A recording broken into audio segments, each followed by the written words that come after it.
Welcome back to another episode of the Camera Shack podcast. This is going to be episode 3 of season 2, at least what I'm calling season 2. And on the docket today, we have Yuletide 2023. So if you haven't listened to the first episode of season 2, this is basically a little throwback series I'm going through right now.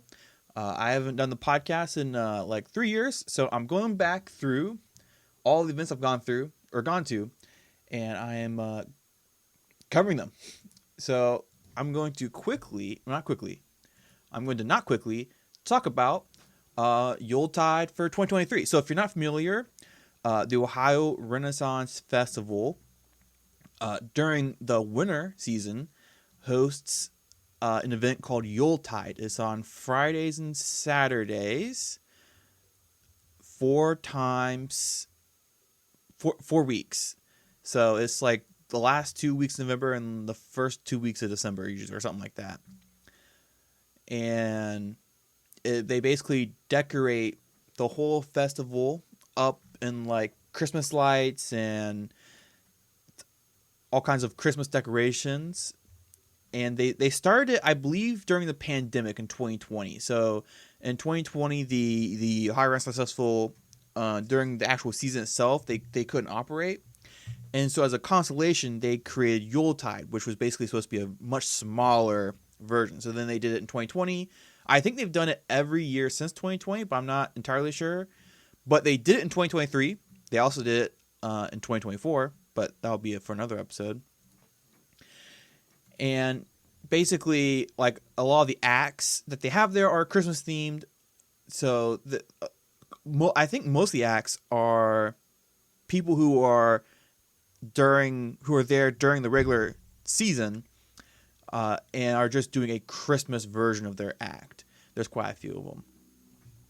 So what's interesting, though, I did make a video, which is what I'll be talking about here, from Yuletide 2023. And what's interesting is that this video is very different from a lot of the other videos that I've put out because it's more experimental, one might say. So I think I'll start with, this was shot on the opening day of Yuletide, if I'm not mistaken, on Friday. It might have been Saturday, though. I think it might have been over 2 days. It might have been Friday and Saturday opening weekend. I released it in November 2025, so it probably was the opening weekend. And I shot most of this with Craig, my friend Craig. Him and I, he's in the video as Santa.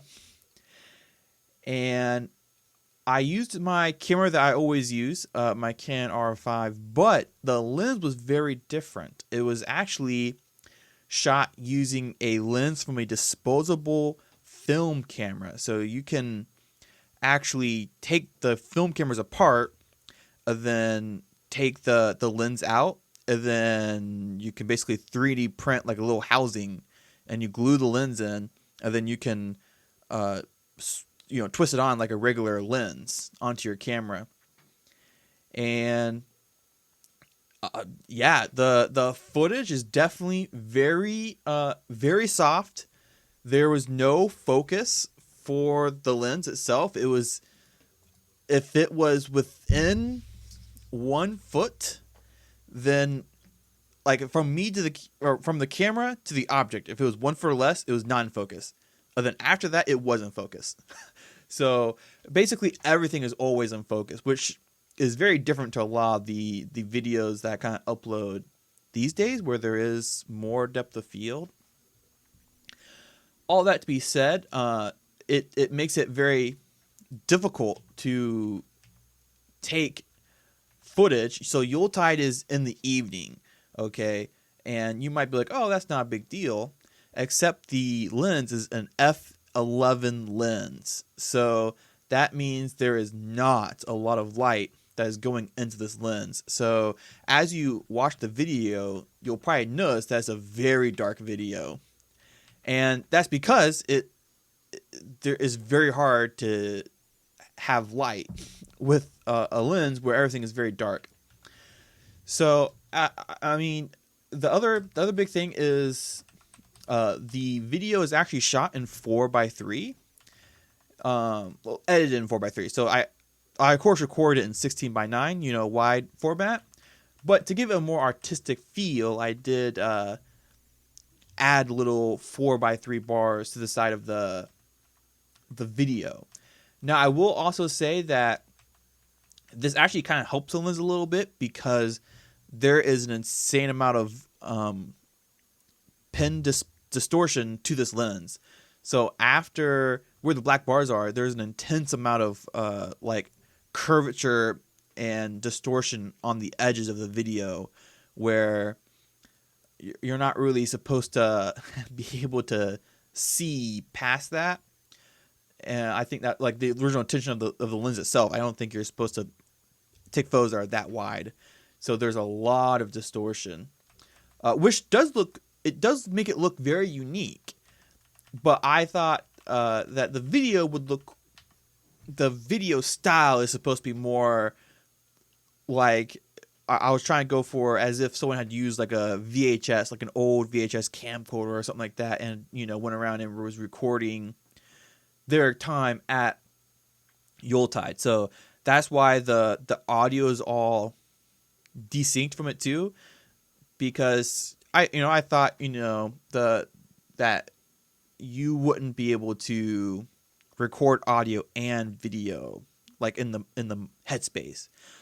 So obviously I record both audio and video, but for a lot of the clips, all the voiceover you hear is voiceover I recorded at Yuletide, but I've edited it all to be independent of the clip itself.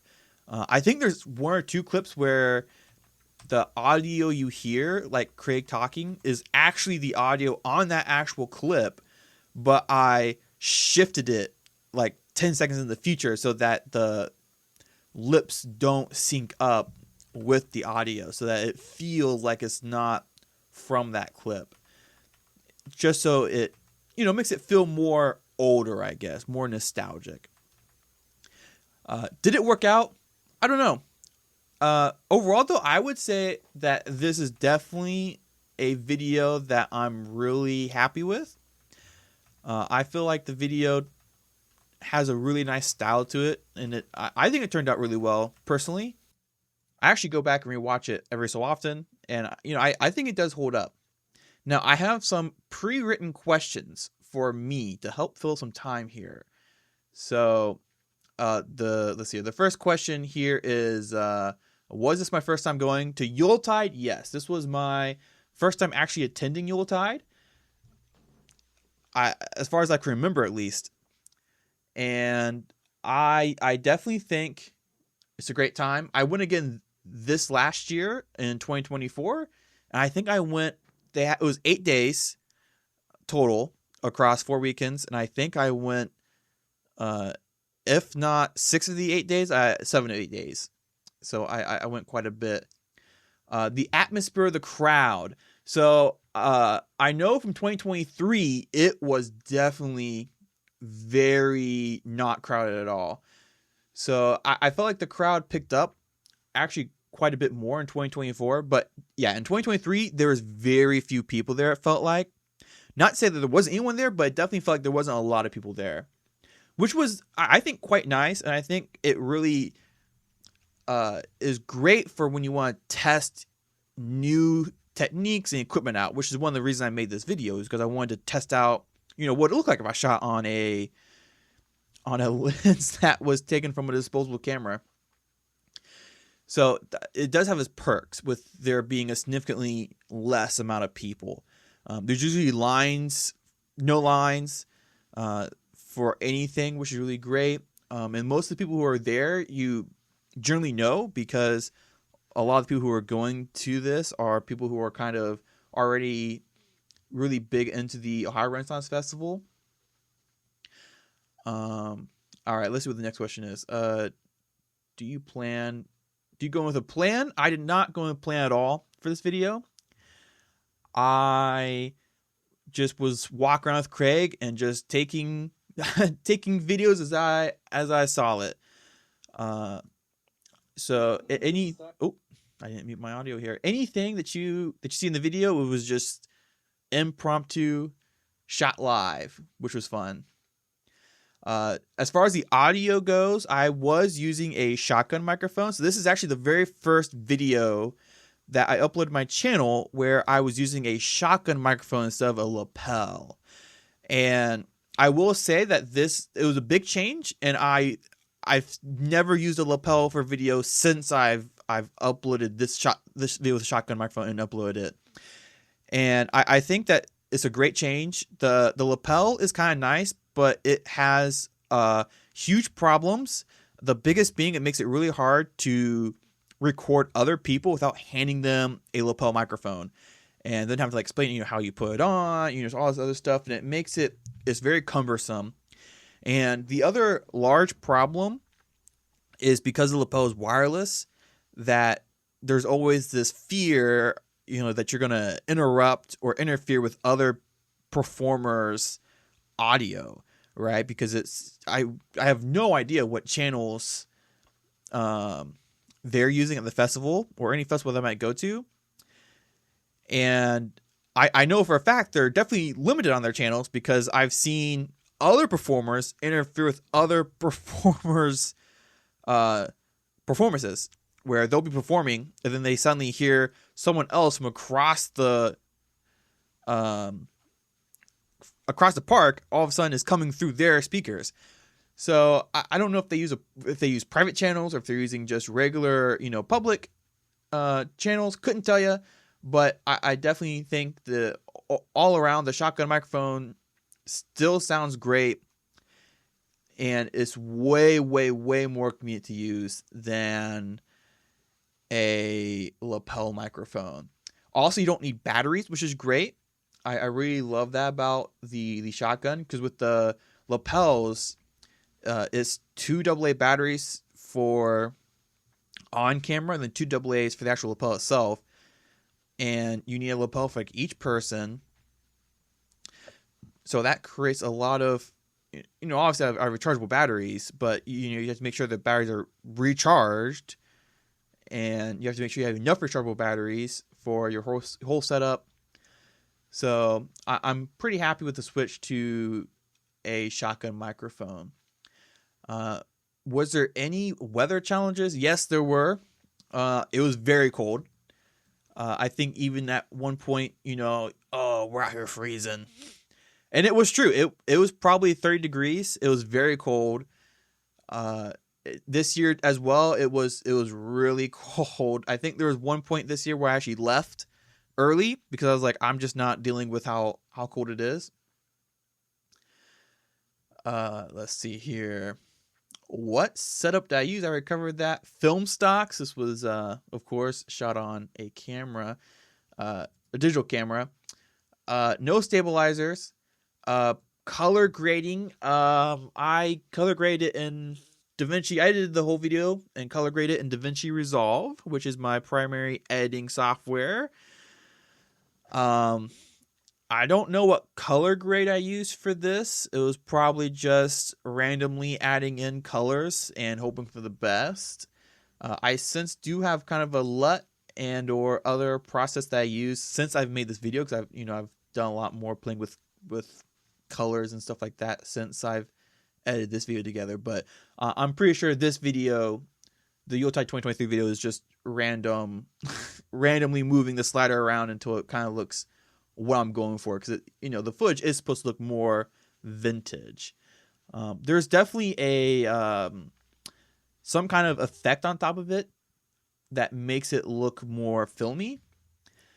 I don't know what effect I used, so I guess take that with a grain of salt. Would I go again? Yep, I already did that. Would definitely go again. Any tips for someone planning to go in the future? Okay, so if you're planning on going to Yuletide, I would definitely recommend wearing at least 2 jackets. That's always a big one. Wear pants that covers your whole legs. Don't wear shorts, especially when it's 30 degrees out. I usually don't use hand warmers, but a lot of people there will have hand warmers. So definitely watch out for things like that.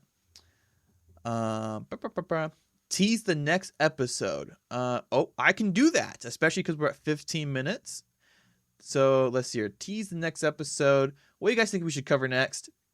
My list categorically says Ohio Renaissance Festival opening weekend 2023. And that's probably what I will cover next.